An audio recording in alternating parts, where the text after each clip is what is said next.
Honey, I have a last-minute meeting. I can't have dinner with you tonight, sorry. I only got Luna's WeChat message after I'd arrived at the Western restaurant. I was already used to her standing me up. She had been working on several big deals recently, super busy, which I could understand. Thinking it was dinner time and she still had to attend a meeting, I figured she probably wouldn't have time to eat. So I decided to pack her favorite Wellington steak and bring it to her company. Before the steak was even ready, I got another WeChat from Luna. I thought maybe her meeting got canceled and she could come eat after all, but when I opened it, it read, "Already have a boyfriend, don't bother me, delete each other, thanks." Seeing that message, I could feel 3 imaginary black lines appear on my forehead. Wasn't she in a meeting? What game was she playing now? I guess she must have found yet another online test your boyfriend challenge, so I played along and sent her a reply. Then came a red exclamation mark. Was she actually serious? I called her only to find out I had been blocked. Given her recent frequent overtime plus an insider tip that she had a new assistant, a sense of crisis surged in me. With the packed steak in hand, I rushed to her company. At the front desk, just as I was about to walk in, a strange man stopped me. "Who are you?" The Kim Group isn't the kind of place any random person can just walk into. Everyone in the company knew me, so clearly he was new. I quickly figured he must be that new assistant. I was about to give him a subtle warning when I noticed he was holding Luna's phone.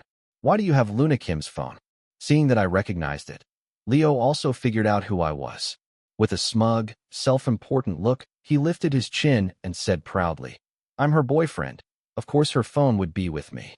I was just about to storm in and confront Luna when I heard her voice from inside. "Leo, what the hell did you send from my phone?" Luna came out clearly furious, but when she saw me, she changed direction and jogged to my side. "Julian, what are you doing here?"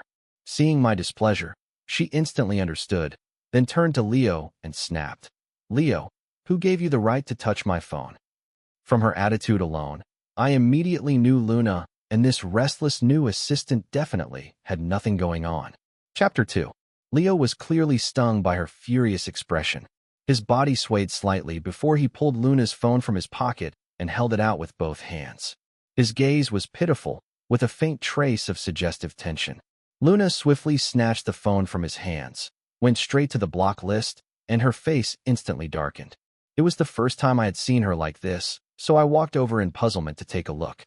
Well, besides me, there were several other male contacts in that block list. A closer look revealed they were all male CEOs or project managers from companies her firm worked with. "What gave you the right to touch my phone?"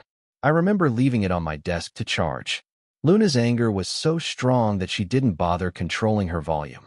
Leaders from various departments who had been packing up to leave work poked their heads out upon hearing her voice at that volume.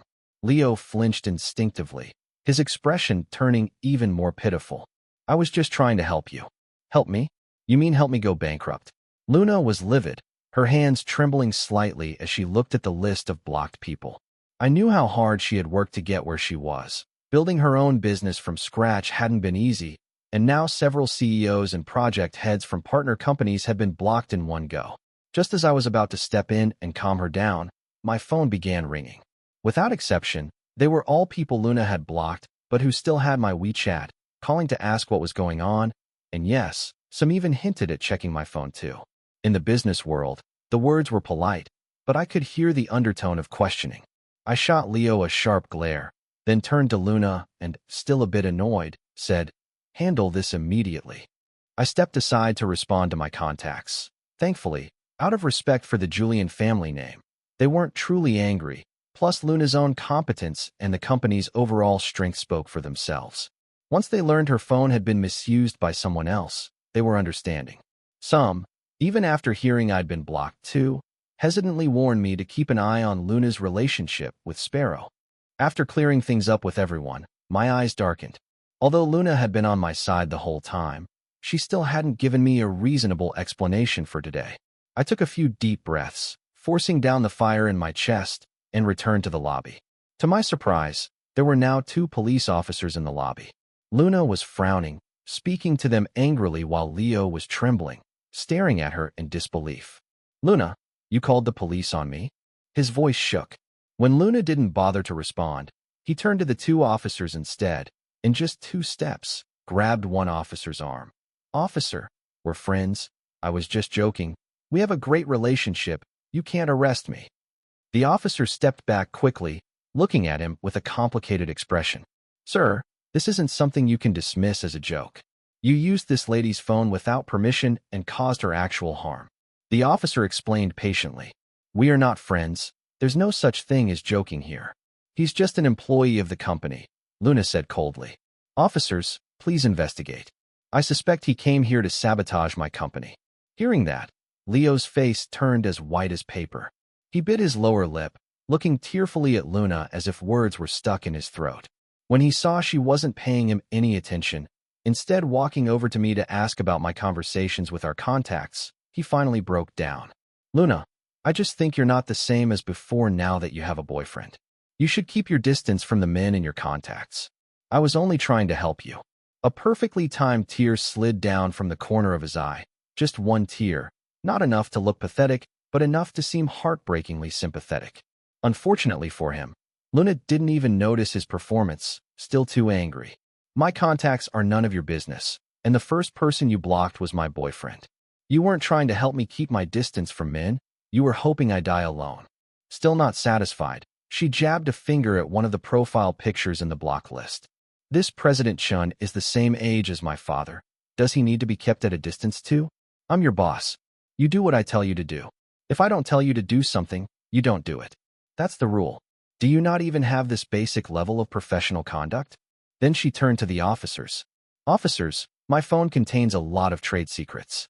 This brand new employee stole it, putting my company's assets at risk. I want a thorough investigation. I stood there in stunned silence. I had originally come here to catch her cheating, but instead I ended up witnessing a self-deluded, pretentious coquette in action.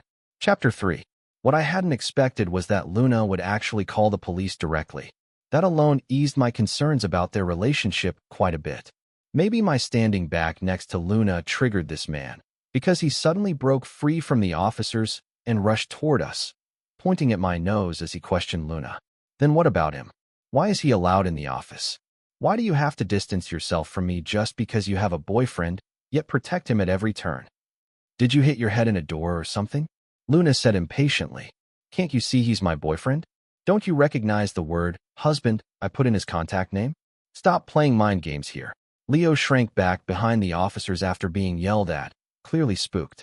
Now the police also seemed to understand the situation at this point, but the fact remained that Leo's actions had caused Luna tangible losses. They first asked if the matter could be settled privately, but Luna firmly refused. No way. Sending that kind of message to my husband? What? So I end up single. Not happening. Because Luna insisted on no reconciliation, Leo was taken away.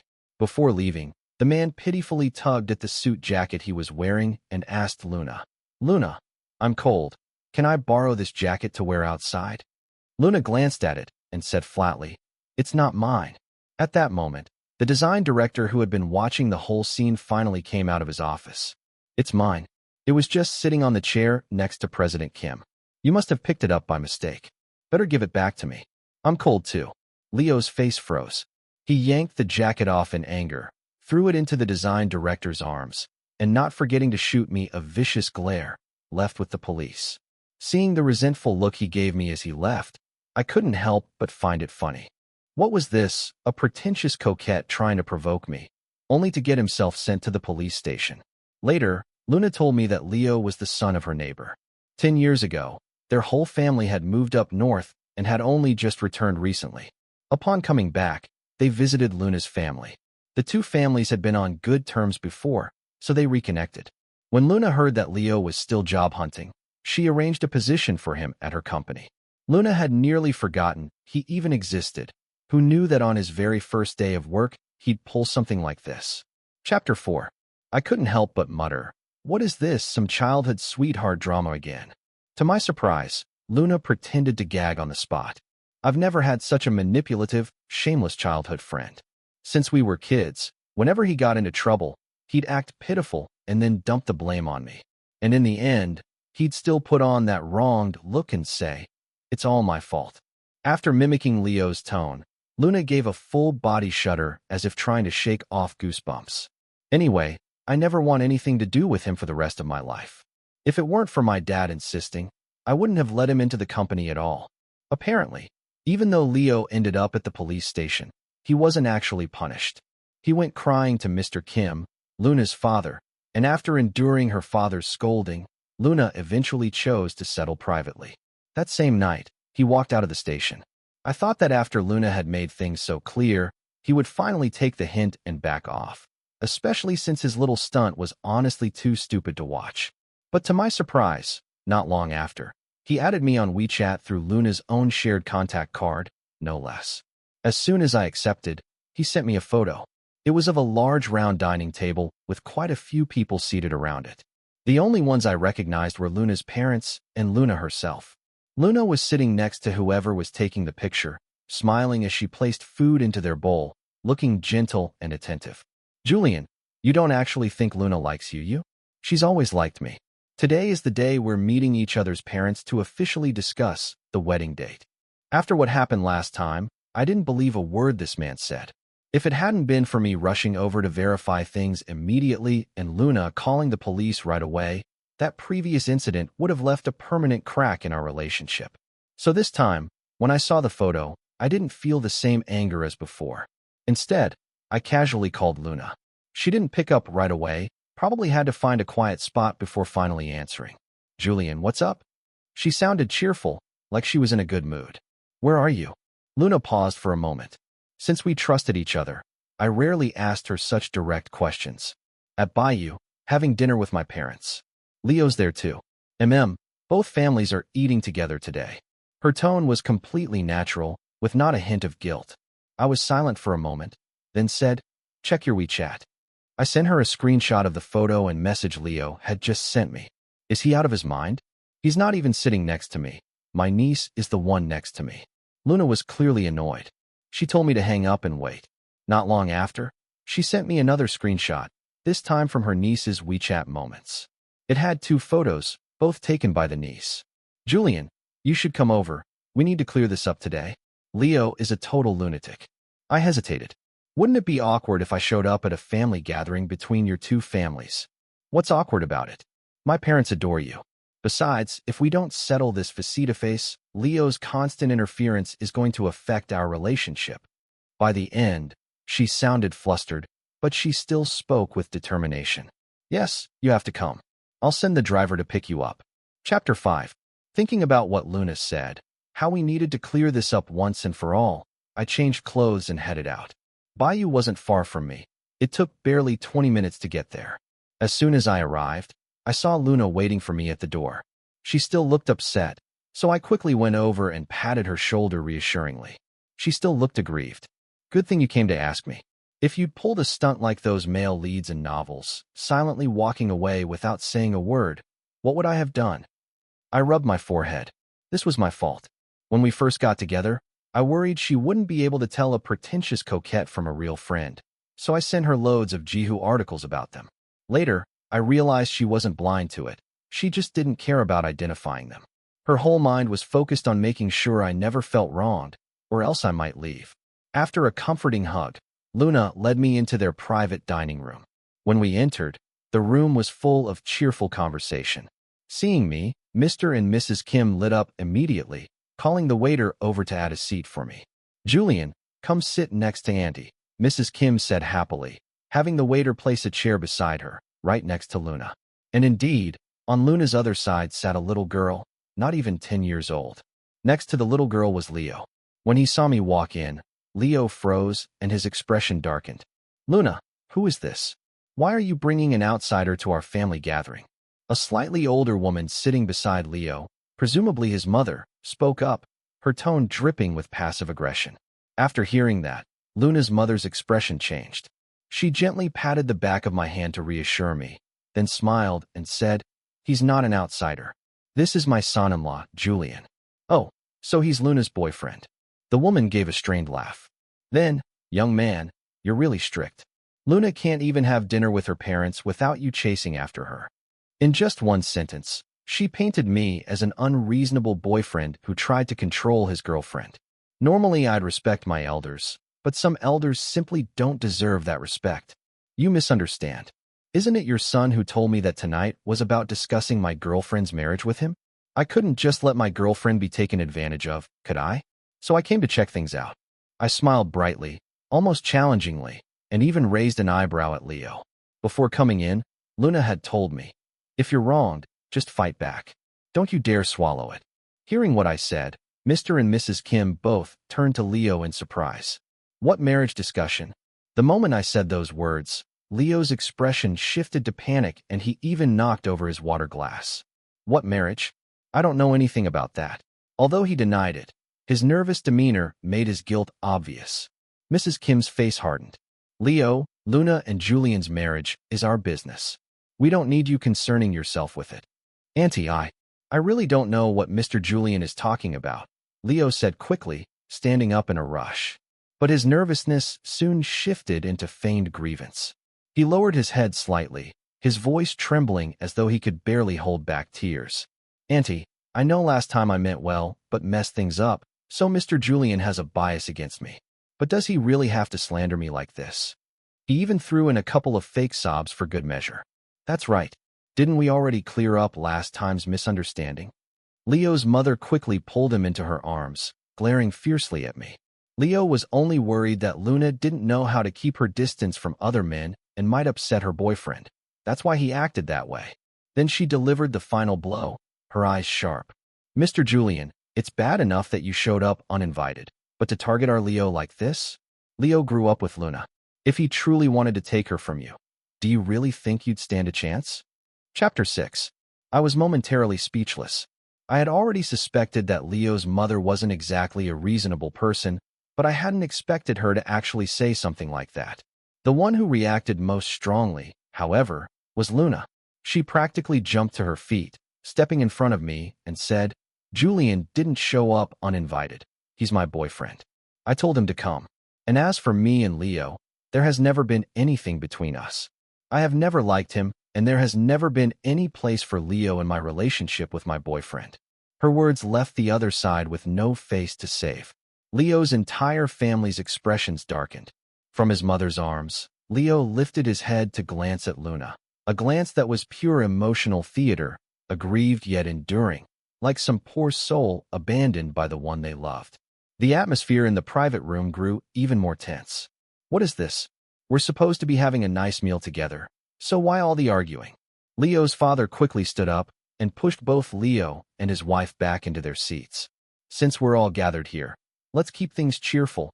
No need to make it unpleasant, right? He said, raising his glass to toast Mr. Kim. Mr. Kim hadn't spoken this whole time, but his expression clearly showed he wasn't happy either. Still, he clinked glasses out of politeness. Given the situation, Luna and I decided not to push it any further. She had already made things very clear.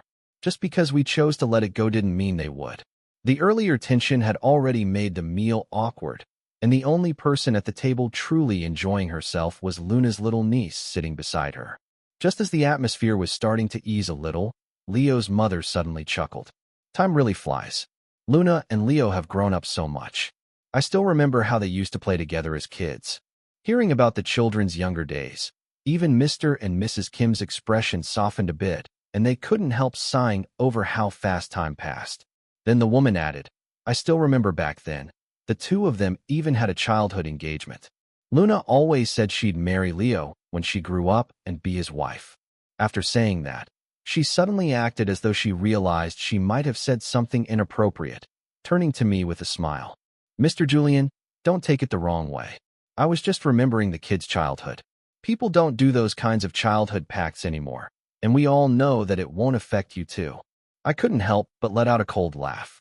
She said it wouldn't affect us, yet kept bringing up the so-called childhood engagement. Luna instantly bristled. Auntie, you must be mistaken. I never said I wanted to marry him. You were always saying Leo was weak and needed me to protect him. Honestly, how ridiculous is that? Asking a girl to protect a grown man? At that, Luna seemed to remember another grievance. And because of that, all the treats my parents gave me as a child ended up being taken by you for Leo. I almost burst out laughing, while across the table, Leo's mother's smile froze completely. It took her a moment to react, and she was just about to speak when Luna's mother cut in. Oh, about that childhood pact. There was indeed some talk. Luna whipped her head around to stare at her own mother in disbelief. "Mom, what are you talking about?" But Mrs. Kim didn't look at her, instead continuing with a polite smile.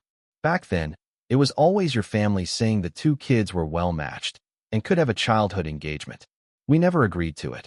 Hearing that, Luna nodded repeatedly and turned to look at me.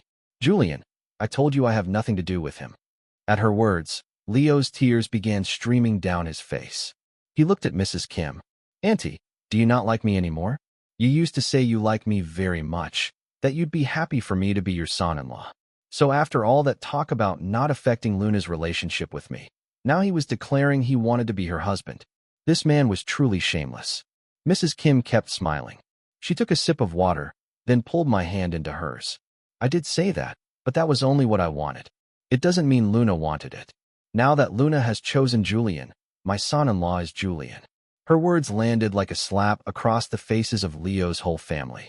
Leo's parents looked resentful and seemed ready to argue again, but Mr. Kim spoke up.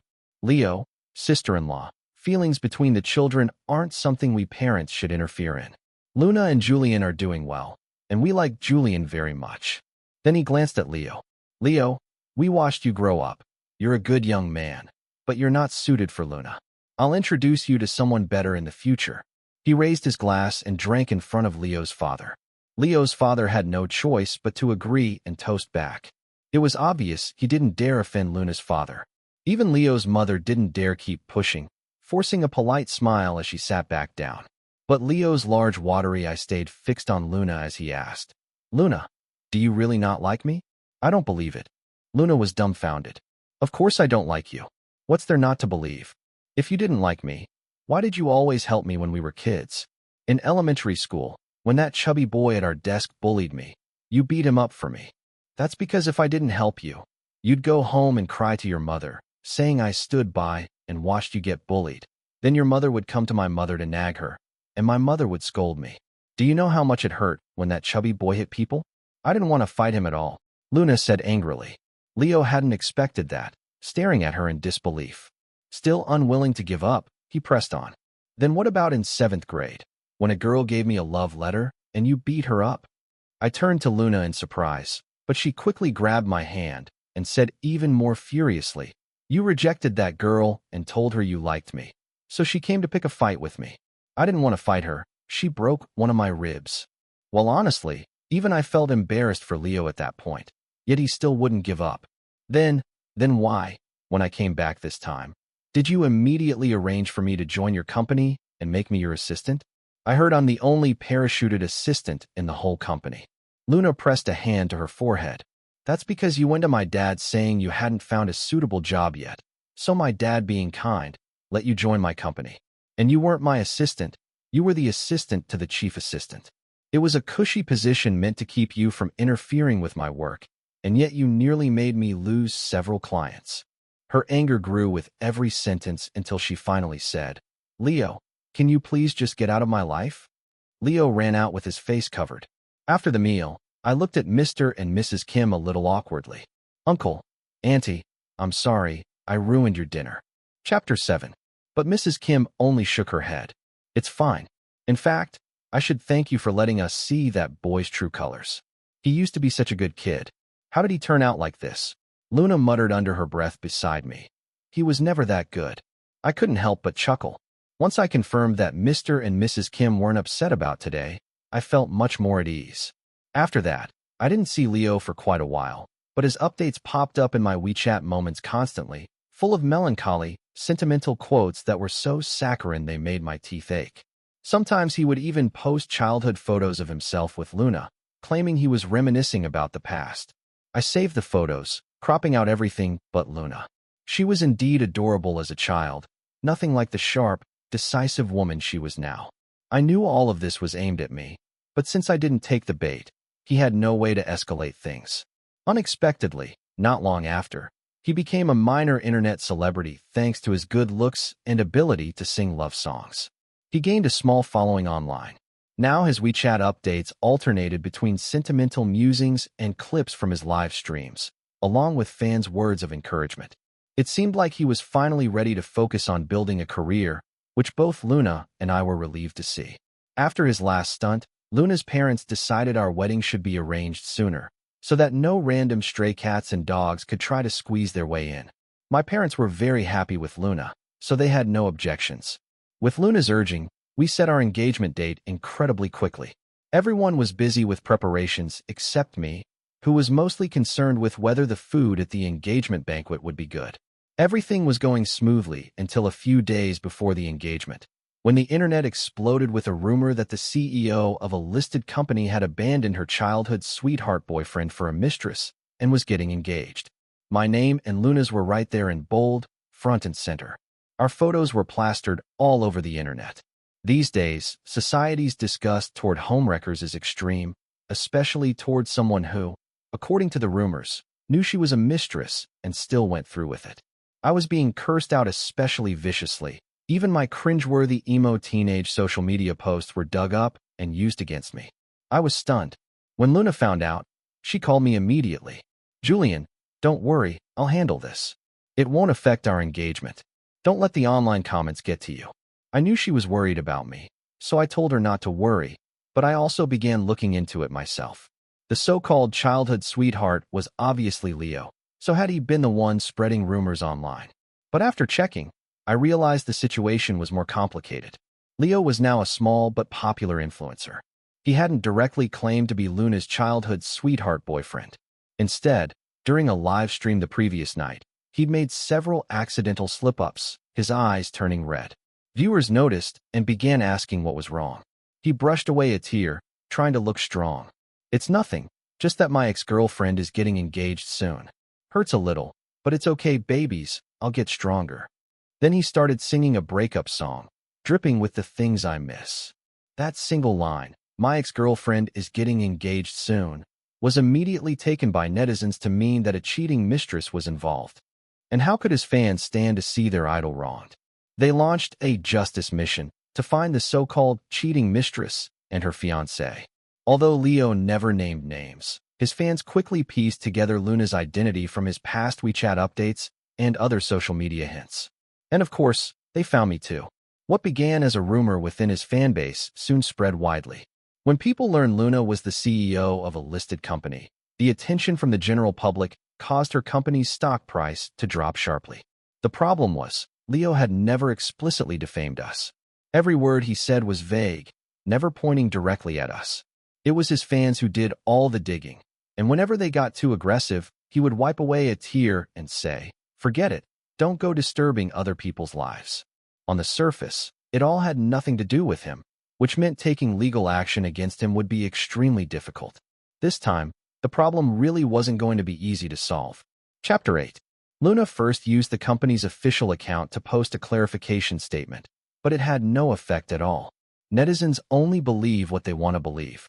Lately, watching Luna so stressed, juggling the company crisis while still taking the time to check on me and keep me company, made my heart ache. She had worked so hard to build her company, and now, because of this mess, it was being dragged through the mud. I knew she must be feeling awful inside. But soon, things took a turn for the better. Someone leaked a video of that dinner we had at Bayou's private room. The footage was shaky, but you could still clearly make out who was speaking. In the video, Luna very clearly stated she had never liked Leo. Meanwhile, Leo and his mother's pretentious, manipulative remarks disgusted a large portion of viewers, especially the part where Leo tearfully questioned why Luna had helped him as a child. In Luna's blunt, "Because if I didn't, my mother would scold me," her angry words instantly changed the tone of the entire video. Overnight, the label of delusional, mediocre man was plastered all over him. Wait, so there was never any mistress at all? This was all just in this gross guy's imagination. Oh my God, President Kim's childhood sounds so miserable. This mother-son duo really did exploit her since she was a kid. President Kim is like the ultimate walking bad luck magnet. Damn it. I even cried for Leo and cursed out Kim and her boyfriend before. You can tell from the video that the delusional guy kept provoking her boyfriend, calling a family dinner a wedding discussion. How shameless can you get? In no time, Leo became public enemy #1 online. His comment sections were completely overrun. Panicked, he deleted several of his tragic videos and even set his comments to private. I hadn't expected anyone to have recorded that day, so I immediately called Luna to ask what was going on. On the other end of the line, she laughed with a hint of pride. We have my niece to thank for that. The niece who was sitting next to you that day. Because of Leo's family, I hadn't even gotten a proper chance to talk to her. Yep, she said. The moment you walked into the room and saw the Han family's faces change, she knew they were going to stir trouble. Out of habit, she started recording. Didn't expect it would actually come in handy. I was speechless for a moment before saying, "She's just a kid. How is she that sharp?" Luna disagreed. Never underestimate children. They're smarter than you think. We owe her for helping us turn this around. With public opinion shifting, Leo's side couldn't hold on anymore. He tried to get people to remove the trending searches, but the buzz around a pretentious coquette getting exposed was too strong to suppress. I heard his father personally went to Luna's house to apologize, was thrown out by Mr. Kim. Pointing right at him, Mr. Kim yelled, "Han, do you take me for a fool? Because of our old friendship, you said you wanted to come back and develop your career, and I helped you. And this is how your family treats my daughter?" Leo's father tried to explain, but all he got in return was a single get out. Unexpectedly, when he ran out of options, Leo came to find me instead. He asked to meet at a cafe. Thinking it was better to settle this once and for all, I went. In the cafe, the man looked haggard. "About the stuff online, I'm sorry. I'm here to apologize," he said the moment I sat down, even standing to bow to me. His eyes were slightly red, as if he were truly remorseful. I just smiled without replying. Without my response, he stood there awkwardly for a moment before sitting back down. "Today I wanted to apologize, but also, I just don't want you to be deceived. Do you really believe everything Luna said, that there's nothing between us?" As he spoke, he pulled out a stack of photos, ones I had never seen before. In them, two children were holding hands, smiling brightly at the camera. In one photo, the little girl was even kissing the little boy on the cheek, both of them grinning. I never released these photos because I didn't want to hurt you, but you can see for yourself how close we were in them. She just refuses to admit it now. Leo's expression was full of sadness and loss. I flipped through every single photo, each one making me angrier than the last. They were all intimate childhood shots of the two of them, and I finally slammed the stack down on the table. "Leo, do you take me for an idiot?" He looked up at me in shock, clearly not expecting me to say that. "You're trying to use photos taken when you were kids to drive a wedge between us? You were what, a few years old? What could you possibly have understood back then?" I stared at him in disbelief. "But we were very close growing up. We were childhood sweethearts." That's completely different from her saying she never liked me. Don't you think she's lying to you? He looked at me with a hate-to-see-you-fooled expression. "I'm doing this for you." I actually laughed, more in anger than amusement.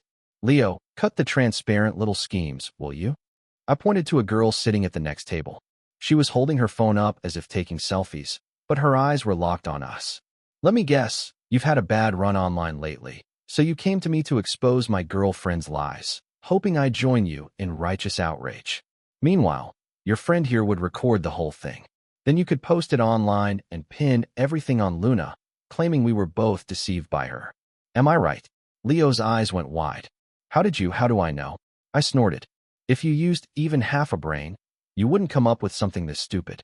Those photos mean nothing to me. Want to see some of my childhood photos with the girl next door?" I walked over to the girl next to us. By now, she was sweating bullets. I glanced at her phone. Sure enough, she was live streaming. The comment feed was already flooded with people blasting Leo for being sneaky and praising me for being sharp. Damn, I didn't get it at first, but Leo really had this in mind. Sorry, I honestly thought Leo was trying to help Julian at first. How is Leo still out here, stirring trouble? Never seen anyone so shameless. The girl couldn't hold herself back anymore when she saw the comments and quickly ended the live stream. Just then, the cafe doors burst open and Luna came rushing in. She grabbed me into her arms. "Don't you dare believe him. Those photos were all taken because his mother coaxed me into it. I was too young to understand anything." She spoke so fast she was tripping over her words, probably because she'd seen the live stream but hadn't gotten to the later part. I nodded and kissed her on the lips. "Relax. I never believed him in the first place." Luna's tense expression melted into a sweet smile. But when she turned and saw Leo, her face darkened again. "Leo, if you dare try to come between us again, Don't blame the Kim family for showing no mercy. Without giving him another glance, she pulled me toward the door, ignoring his tearful protests.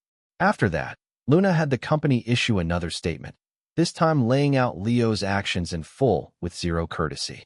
It even included the incident where he stole her phone and ended up at the police station. Regarding that, Mr. Kim personally apologized to me, explaining that he'd taken a call from Leo's family at the time and thought Leo had genuinely meant to help, only to have made a mistake and been sent to the station by Luna. That was why he'd asked Luna to settle privately and have him released. Chapter 9. In the end, this normally serious father looked slightly awkward as he said, Julian, don't worry. You're the son-in-law our Kim family has chosen. We won't let anyone bully you. I will never have anything to do with Leo's family again. Then, as if worried, he added, from now on, if you ever feel wronged, speak up like you did this time. We'll stand up for you. Don't bottle it up until your heart's broken and you run off. Luna finding the right partner wasn't easy. Our engagement day arrived quickly. Since it was only an engagement, we didn't invite many guests, just a few tables of close family and friends. On the way to the hotel with my parents, I was suddenly accidentally hit by someone. The person who staged the accident was none other than Leo, the same Leo who had been roasted online recently. In the end, he had posted a barefaced apology video, which I didn't even watch. From what I heard, people said his apology was pure White Lotus behavior, pretending to be innocent, never acknowledging his mistakes, and shifting all the blame to Luna, claiming she had misled him. He was scolded so badly that he quit the internet entirely. I never expected him to suddenly appear in front of my car.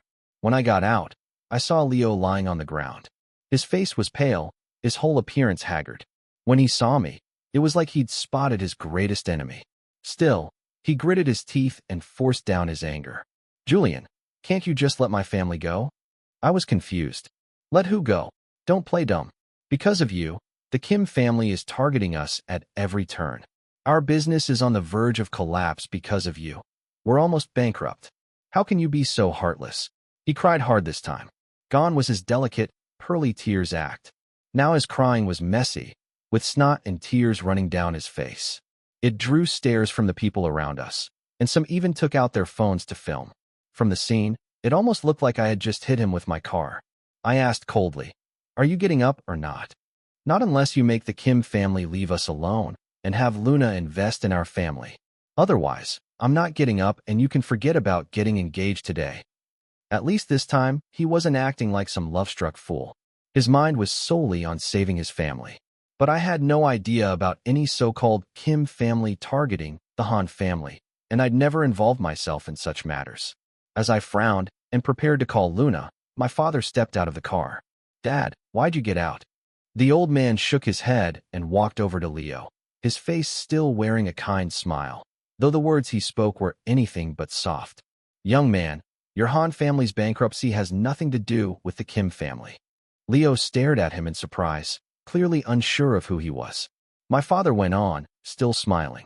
Back when your Han family moved north, things were okay for the first couple of years, but later, due to your father's poor management, you lost everything. You've been barely holding on for years, and now you've finally reached the end of the rope. That's why you came back here. After returning, in order to make a comeback, you set your sights on the Kim family. And the Kim family, out of consideration for old ties, gave you plenty of help. But you got greedy, so you fixed your eyes on Luna, and even knowing she was with my son, you still tried at every turn to seduce her and wreck their relationship. It's not true. It's not true. I really like Luna.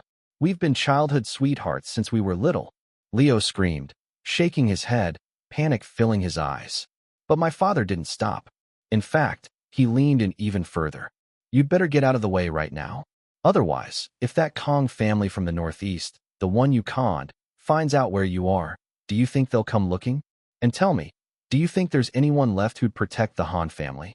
My dad was an old fox in the business world, and the pressure in his tone was something a young punk like Leo couldn't withstand. He practically crawled backward in a panic, blurting, "Don't tell them. Don't tell them." "Then you'd better not make my son late for his engagement ceremony," my father said coolly. With that, he pulled me back into the car. Once inside, I asked him curiously how he knew all about their situation. He snorted. "My son's been bullied. You think I wouldn't react?